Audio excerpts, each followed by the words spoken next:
Yan o, andito yung gitna. Pag kinabit natin itong ano, release bearing, hindi naabot. dali. Kapos.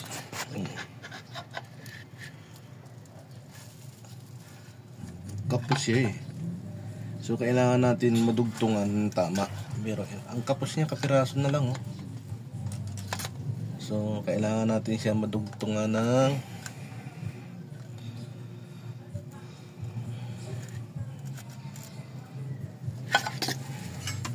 may nakuha tayo pero napakalaki, napakahaba. So fabrication ang kailangan nito kasi ito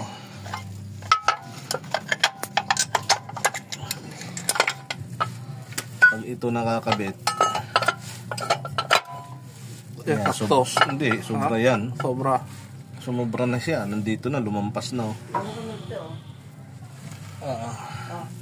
Andali lang, may gawa. So ito kukuhanin ko to, yung area na to, yung portion. Kailangan makuha lang yung tamang sukat na pagkabit dito.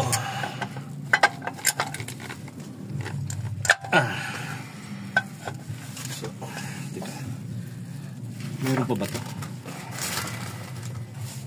Kasi dito natin kukuhanin yung sukat nito eh. Ito kasi ito na yung tama nito eh.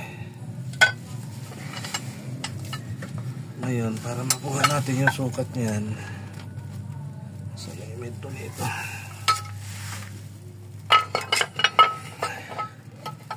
dapat mga ganyan siya oh. Ayan, yan ang tamang laro. Sa gitna dapat siya ng housing ng, so parang tumama siya pag ito nilagay dito sa dulo, tumama na. So mangyayari nito, tika lang kasi kailangan natin makuha talaga eh.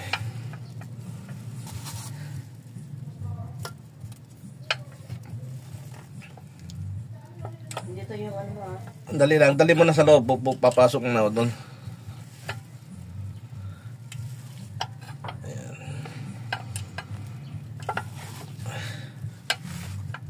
Ayan, kailangan natin makuha yan.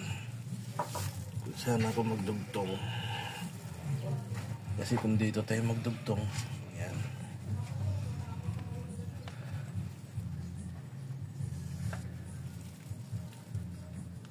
Tama ba ito?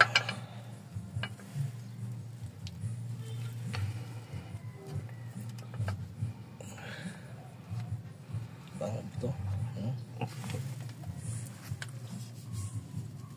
Kasi kailangan makuha yung tamang ano eh.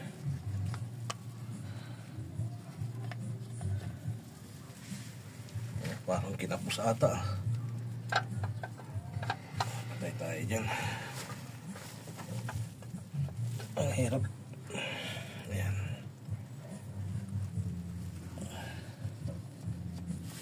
Hindi ko malaman kung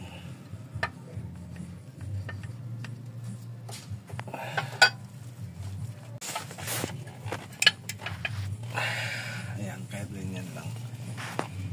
So ito yun. Tapos dito naman sa baba. Teka, alisin mo.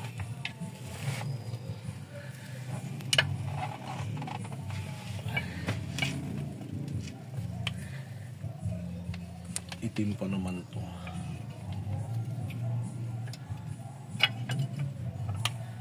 Ay, nako, Diyos ko po. Mayroon kaya? Meron ba? Kukuha ko ng pangguhit na ano. Ay, meron yung isa. Saan yan? Ayan Oh. Tapos yan.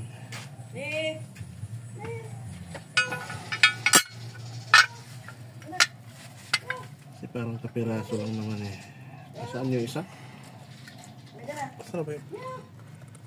Kita na yung kanina. Kumuha ka ng pangguhit na ano ron. Ano yung matulis? Ay hindi, kasi ito nga pala. Yan yung nasa ibabaw, nasa ilalim eh. Tapos ito yung ano. Kuhan mo yung pang ano.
kailangan equal yan dyan.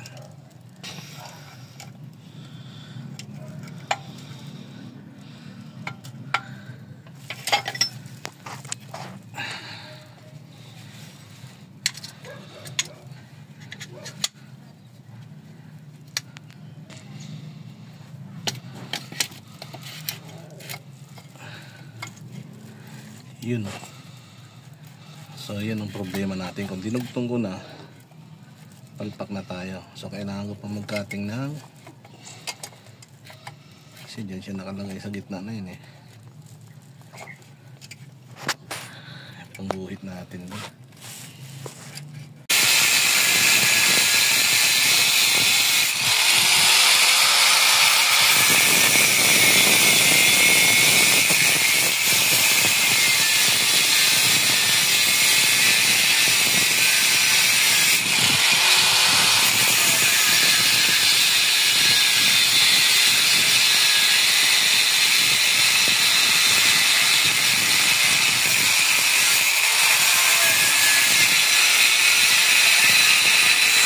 Ito na yung dugtong natin, oh. Tingnan muna natin, ha. Isip muna natin. Ayan, tingnan mo. Andito na halos siya sa gitna, oh. Ayan.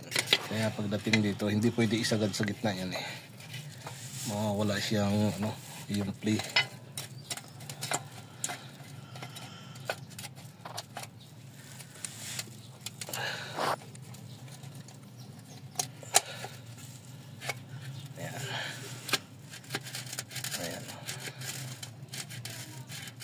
Titibayan na lang ang pag-welding yan. Ito yung tama, oh. Dati kasi kapos eh. So titibayan ko na lang yung pag-welding yan pati sa loob.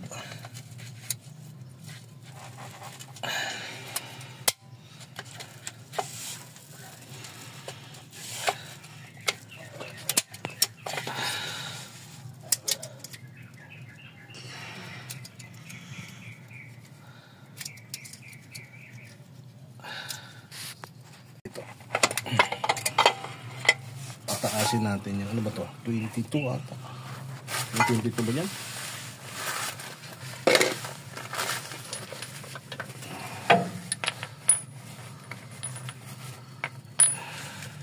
Ito 22. Ah. Hindi yun pa. Ito.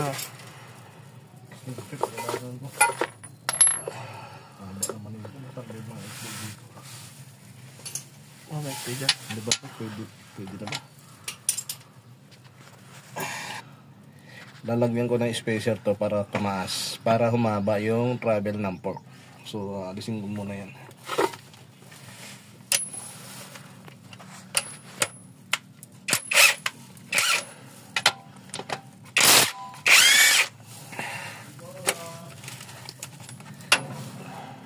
Yan, wala pa siya spacer. Okay na. Ano mo muna yan. Video na. Ito na yung tatlong spacer para humaba yung travel at saka para hindi tatama yung fork dito sa housing, bill housing. Inalayo natin siya para maganda ang play niya.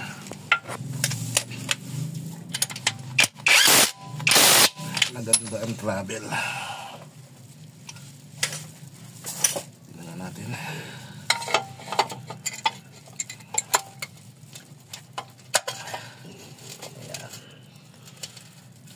Mahaba na travel niyan. Okay. So populwheel ko na lang to. Populwheel ko na lang mabuti yan para hindi mabiyak yan dyan sa loob.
Ito na yung pinabricate na bagong port. Suso. Bago binili. So pinutol yung dulo para humaba lang ito. Dinugtong dito sa original ng pang 4GB1. Kasi maikli doon sa housing. So nagdugtong kami dyan para tumama talaga yung pag-upo nung release bearing dyan.